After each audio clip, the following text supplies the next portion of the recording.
What's up, everyone? Welcome to Program Your Remote. Today we're going to be doing a battery change on a Ford Smart Key. So what we need to get started is our new battery. It takes a CR2032 battery. We'll need a flathead screwdriver. So the first thing we want to do is take our emergency key out of the bottom.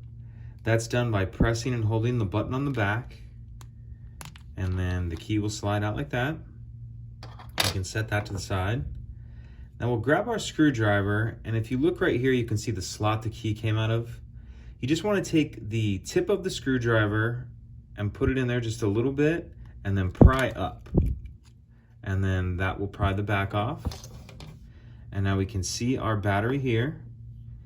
And you just want to use your screwdriver to help get under the edge of it, like that. Pop it out. Then we grab our new battery, and we want to make sure we're putting this with the plus side down. So we'll put plus side down, pop it in there like that, snap the back on,